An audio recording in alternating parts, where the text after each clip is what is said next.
Kita mau bahas sebuah nama yang dulu itu jadi raksasa ekonomi di Hindia Belanda. Tapi sekarang mungkin Anda sama sekali belum pernah dengar namanya. Panolan. Jadi, pertanyaannya gini, gimana ceritanya sebuah tempat yang dulu penting banget bisa seolah-olah hilang dari ingatan kita? Dulu, Panolan, ini wilayah yang sekarang kita kenal sebagai Cepu dan sekitarnya ya, bukan cuma kota biasa, tapi bisa dibilang mesin ekonomi raksasa. Yuk kita telusuri bareng-bareng apa yang bikin tempat ini begitu perkasa pada masanya. Oke, jadi kekuatan Panolan yang luar biasa ini sebetulnya lahir dari dua sumber daya alam utama. Dua hal ini jadi nyawa bagi mesin industri kolonial saat itu. Kalau kita lihat catatan-catatan zaman Belanda, mereka menggambarkan Panolan itu bukan cuma sebagai wilayah, tapi sebagai jantung industri yang berdenyut kencang. Ini adalah pusat modernitas, tempat bertemunya modal yang super besar, teknologi paling canggih, dan sistem logistik yang efisien.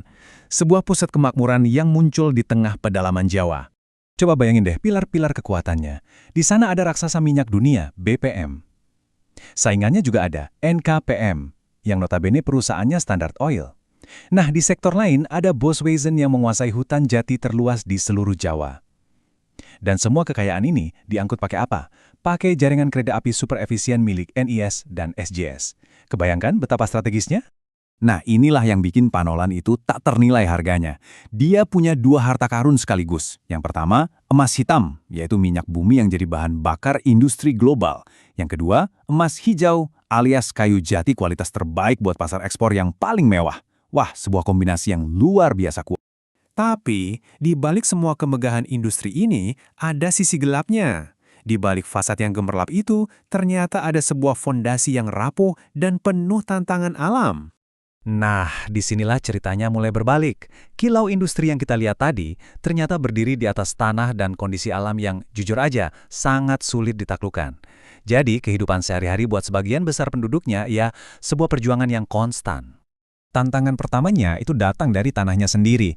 Jenis tanah di sana itu mergel. Artinya apa? Gini.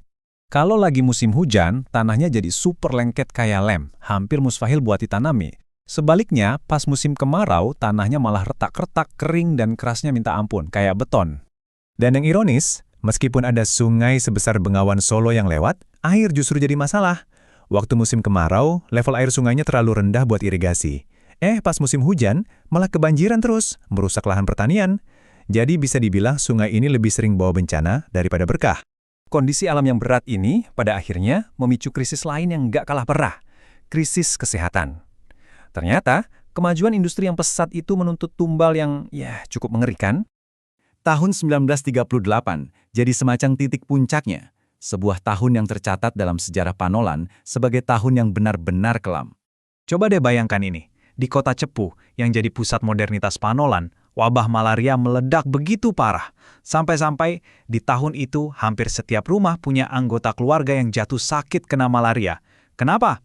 Salah satunya karena sistem drainase yang buruk di sekitar area industri dan pertanian jadi sarang nyamuk yang sempurna.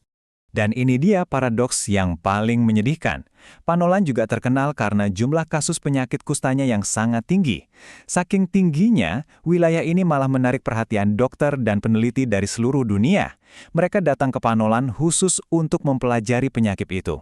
Jadi bisa dibilang, Panolan jadi terkenal justru karena penderitaannya. Oke, jadi setelah berjuang melawan alam yang ganas dan wabah penyakit, pukulan berikutnya datang dari sisi politik. Status istimewa yang dimiliki Pak Nolan perlahan-lahan mulai dilucuti oleh pemerintah kolonial. Biar kita paham seberapa besar kejatuhan ini, kita perlu lihat dulu struktur kekuasaan waktu itu. Gampangnya, ada si kakak, yaitu asisten residen Belanda yang mewakili pemerintah pusat, dan ada si adik, yaitu Bupati Pribumi. Nah, fakta bahwa Panolan itu dipimpin langsung oleh seorang kakak atau asisten residen menunjukkan betapa vitalnya wilayah ini di mata Belanda. Tapi coba lihat apa yang terjadi. Sebelum 1930, Panolan itu statusnya afdeling, setingkat kabupaten dengan pemimpin Belanda yang punya kuasa besar. Tapi di tahun 1930, statusnya diturunkan. Cuma 2 tahun kemudian, diturunkan lagi jadi distrik. Dalam waktu yang sangat singkat, Panolan kehilangan mahkota istimewanya. Ini sinyal yang sangat jelas. Di mata pemerintah kolonial, masa keemasan Panolan sudah berakhir. Jadi, kisah Panolan ini bukan sekedar catatan sejarah masa lalu loh. Ini seperti cermin yang menunjukkan bagaimana sebuah pusat kekuatan bisa bangkit dengan gemilang, lalu tenggelam dalam senyap.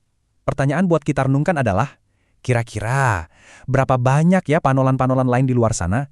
Raksasa-raksasa masa lalu yang pernah begitu vital, tapi kini namanya hanya tertera samar di peta, menunggu untuk diceritakan kembali.